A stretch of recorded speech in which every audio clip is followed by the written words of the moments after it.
pai dos pobres que apenas taxou os pobres e que conseguiu piorar a economia mesmo sem crise sanitária ou guerra, escolheu seu novo bode expiatório, o sofrido povo do Rio Grande do Sul.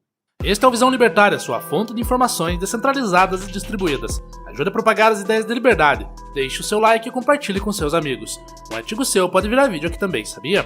Este artigo foi escrito por historiador libertário, revisado e narrado por Gordinho Caipira.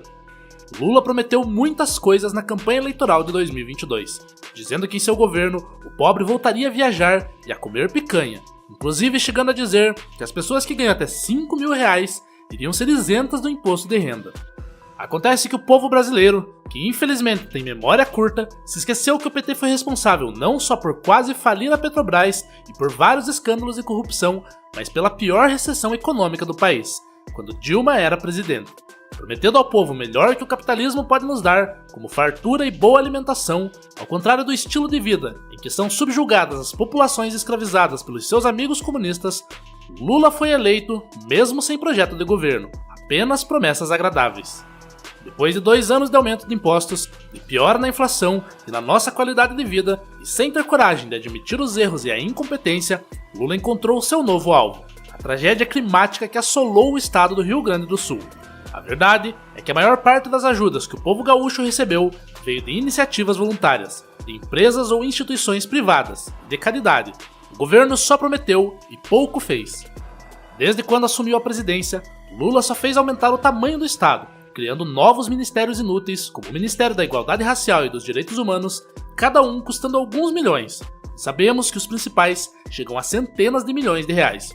Além disso, o ministro da Fazenda, que não passa de um capacho do líder petista, apenas criou uma guerra contra o setor privado, sobretudo pequenos e médios empreendedores e os trabalhadores mais pobres.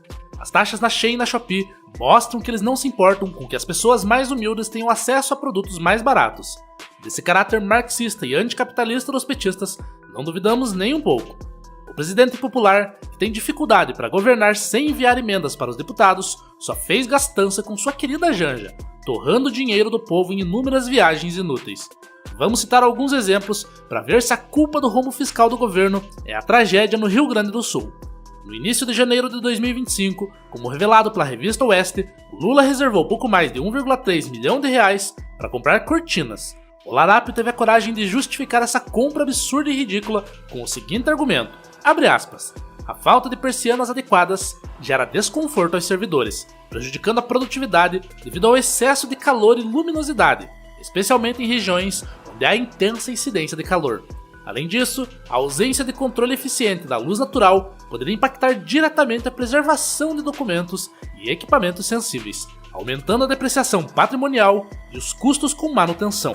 Fecha aspas. Mas que pouca vergonha de um governo que diz representar a classe trabalhadora e esbanja muito mais do que empresários ricos. E falando em empresários ricos, sabemos que os petistas andam beneficiando os irmãos Batista, Joesley e Wesley.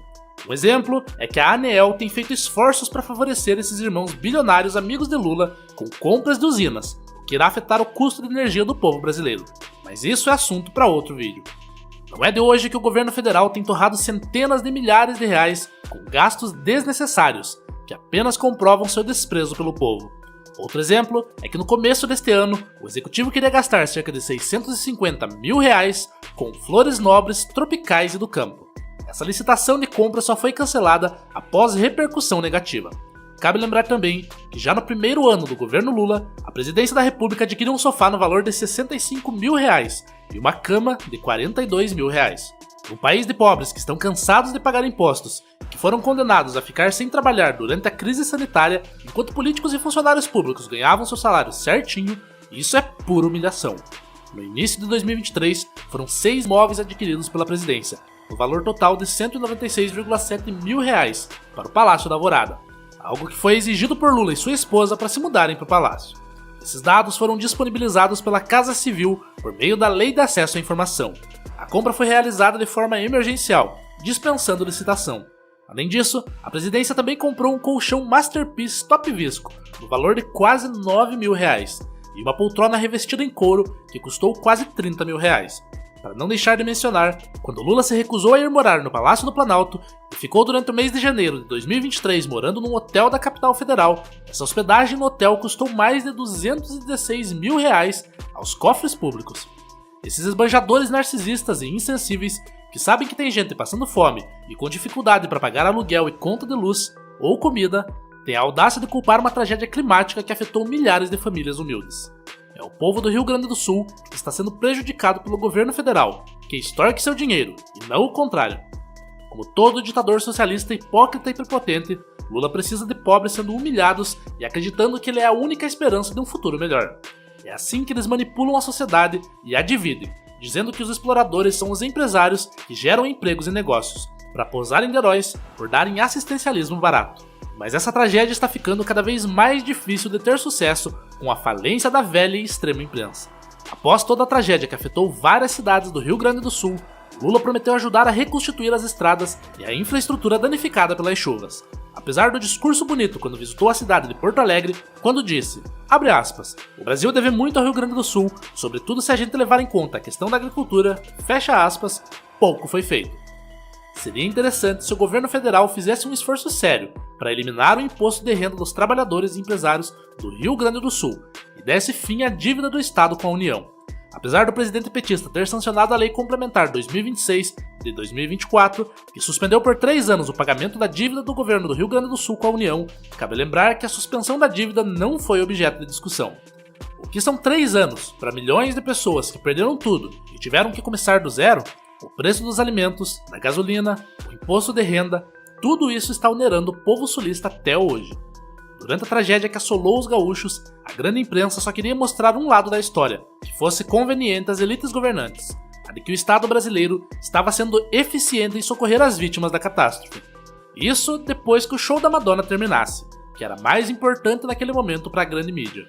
Mas o que vimos mesmo foi a solidariedade e o amor do povo para ajudar seus semelhantes. Doação de água, alimentos, produtos de higiene e remédios, tudo isso veio de empresários, pessoas comuns e instituições de caridade. Lula precisa de uma população pobre e fragilizada para lucrar com a tragédia e se perpetuar no poder com a narrativa de defensores dos pobres. Mas essa narrativa está ficando indefensável a cada dia, porque o governo petista não fez absolutamente nada pelos pobres com mais de 2 anos de governo. Nem a grande mídia consegue manter tantas falsidades e mentiras na era da internet e da informação descentralizada. Enfim, não dava para esperar nada de diferente de um governo que alimenta ódio de classe e tenta demonizar aqueles que geram riqueza real na sociedade. Da mesma forma que os ditadores cubanos, o ditador norte-coreano e Nicolás Maduro impedem a geração de negócios em seus países, além de espantar todo tipo de investidores, o projeto do PT é de manter o Brasil na miséria para enfraquecer o povo. No fim das contas, o PT não consegue administrar nem empresas estatais, que já têm reserva de mercado e benefícios, pois até os Correios estão falindo, e não demora outras falências aparecerem nas manchetes dos jornais. Se deixarmos, os socialistas conseguem acabar até com a água em grandes rios, ou com a vegetação em grandes florestas. Tudo o que eles dizem que irão proteger, eles destroem. Enfim, desde que assumiu o poder fazendo populismo e prometendo coisas que não cumpriu, Lula só torrou centenas de milhões com suas viagens ao lado de Janja, nas quais se hospedaram em hotéis de luxo. Não tem como acreditar que ainda existam pobres de esquerda que qualquer pessoa com bom senso tem esperança em relação ao governo que está aí. O que esquerdistas sabem fazer é criticar e fazer oposição, mas na hora de construir algo de valor e apresentar boas alternativas, eles não têm soluções, só querem a velha guerra de classe. É aumento de impostos, corrupção, gastanças inúteis com luxos e bobagens, viagens e intrigas que não agregam em nada no povo brasileiro e no futuro do país. Para finalizar, um recado aos petistas e demais militantes da esquerda. Se vocês se importassem com os mais pobres, defenderiam o fim dos inúmeros impostos que incidem sobre os alimentos, gasolina, energia, eletrodomésticos, produtos médicos e de higiene. O que o povo quer, sobretudo os mais pobres, é prosperar e melhorar de vida, comprar novas geladeiras, fogões, TVs, carros e morar em casas melhores. As pessoas estão cansadas de promessas falsas. E isso explica o grande sucesso do vídeo do deputado Nicolas Ferreira, ao criticar o governo federal e a péssima gestão de Fernando Haddad, pois ninguém confia mais no governo Lula e no PT.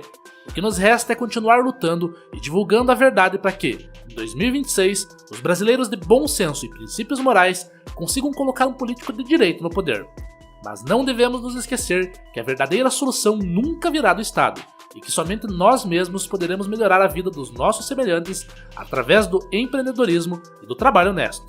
Invista no seu conhecimento, compre Bitcoin e se prepare, pois do grosso não entrou nem a metade. Obrigado pela audiência. Este é um canal colaborativo. Participe você também. Cadastre-se agora mesmo no nosso site visãolibertaria.com e envie os seus artigos por lá. Os colaboradores recebem recompensas em Bitcoin. Inscreva-se no canal e clique no botão da campainha para ser avisado de novos vídeos. Até a próxima!